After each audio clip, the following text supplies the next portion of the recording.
Hello, you're welcome to our weekly round of news in Europe. Of course, there's escalating tensions between Germany and Turkey, which indeed is threatening Turkey's relations with Europe in general. But what has caused this, especially when Turkey has been waiting many years to be a part of the EU?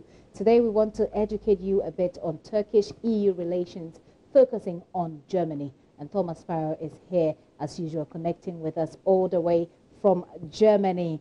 Of course, this is with our partner, DW. Thomas, it's good to have you once again. Now, give us a bit of a background to this issue. Well, Turkey is both an important and a problematic partner for Germany. Gifty, important because both Germany and Turkey, for example, are NATO members. Important because they're both members of the G20, because they have challenges, for example, when it comes to international terrorism. So they obviously have interest in working together. But it's also a problematic relationship, in particular, at least from the German perspective, after the failed coup attempt of 2016, and in particular, the reaction by Turkish authorities to that failed coup attempt, which Germany has criticized because it doesn't consider to be based on concepts like proportionality or the rule of law. And in particular, since that failed coup attempt, we've seen a lot of incidents between Germany and Turkey that have indeed affected the relationship. For example, the detention of Turkish-German journalist Deniz Yücel. For example, the debate whether to allow Turkish officials to hold political rallies here in Germany ahead of the April referendum, or, for example, the idea that Turkey didn't allow German MPs to go to the base in Incirlik to visit German soldiers there. So these are all incidents that have been building up in recent months. And not long ago, we had then another element, the detention of another German, Peter Steutner. And that element, alongside all the others that I've mentioned, prompted Germany to focus on a reorientation of its policy towards Turkey. So this new incident of the arrest of the human rights activist, of course, has been the last straw. That is causing Germany to begin to look at a complete shift in its foreign policy towards Turkey. Exactly, and that complete shift, Gifty, is based on elements like tourism or investment, or as you yourself mentioned, on the relationship to the European Union. When Germany's foreign minister Sigmar Gabriel presented that reorientation, he said, for example, that Germany had updated its travel advisory on Turkey, telling Germans to have additional caution when traveling to Turkey. This is something that could obviously affect the tourist industry in Turkey, which is very important for the Turkish economy. Then you have obviously the German authorities saying that they can't advise anyone to really invest in Turkey. When you see the current situation there, this could obviously affect German investment in Turkey, which is extremely important. And then we obviously have the European element of all this, and the idea that obviously Turkey is interested in having closer relationships to Europe, but many in Europe, many here in Germany as well, believe that that can't happen if the situation in Turkey is as it is right now. And that could affect, for example, pre-accession payments that Turkey receives, or this idea of the expansion of the customs union. Those are elements that will be discussed at a European level, and that could certainly affect the relationship between Germany and Turkey, and on a wider level also between the European Union and Turkey. With this reorientation program, and I don't know if the German government has been explaining to the German people as to what exactly is going to change with this reorientation program.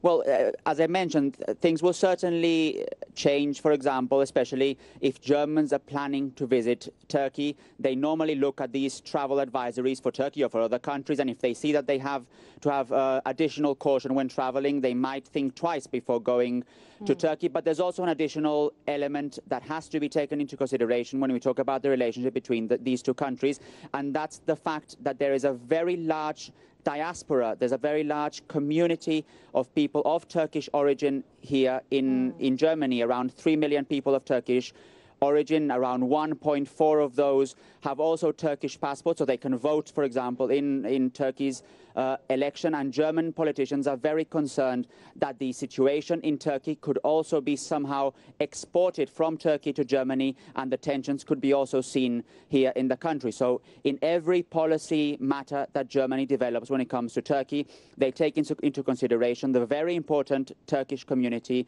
here in Germany, again, around 3 million people. And there's definitely also a very big a community of Africans in Germany, and the campaigns are ongoing because you have an election in less than, well, just in September. Has this issue managed to overshadow the issue of migration, which we have spoken about a lot on this program? To a certain extent, yes. You have the national topics that are playing a role, whether it's pensions or education or family matters. But to be fairly honest, what has been grabbing all the headlines is the international debate, the situations that are happening outside of Germany, where obviously Germany plays an important role. Migration, as you say, is an important one, but in the last few weeks we've had obviously these tensions with Turkey. Turkey is, as I mentioned, an extremely important partner for Germany, and because of this Turkish community here, it is also a matter that German politicians want to deal with very closely, because they understand that that can also affect voters when it comes to the elections in September. And this is also important as far as the candidates are concerned, because what we've seen in recent weeks is that the more international the debate is, the more international uncertainty there is, the more Angela Merkel benefits from that, because she is seen as handling international problems, whereas her main challenger, Martin Schulz from the Social Democrats, has been having problems in trying to make those issues as important as Angela Merkel when she appears, for example, before the cameras talking about the United States or about the European Union, or as we're talking now about Turkey. Well, generally about the elections in Germany, as we wrap up this conversation, is there any new developments that perhaps we will be interested in? Well, there are certainly new developments. The Social Democrats, in fact, yesterday presented their election campaign based on the topic of social justice when it comes to families, when it comes to pensions, when it comes to education, when it comes to gender pay gap. Those are issues that they want to focus on.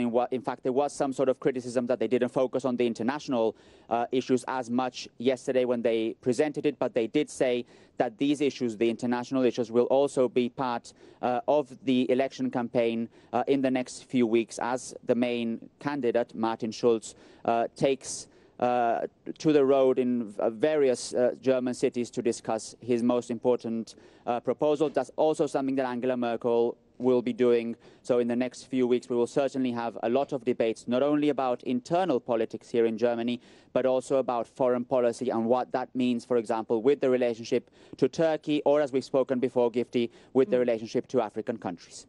All right, that's interesting to know. Thank you very much, Thomas, for that update there. Thomas Sparrow is political correspondent with our partner station DW, bringing us up to speed on what's happening in Europe. And today, like I said, we focused on Europe's relationship with Turkey. Doesn't look really good for Turkey, but we'll see how that goes along. All right, thank you very much, Thomas, and that's it for our weekly round of what's happening in Europe here on The Pulse.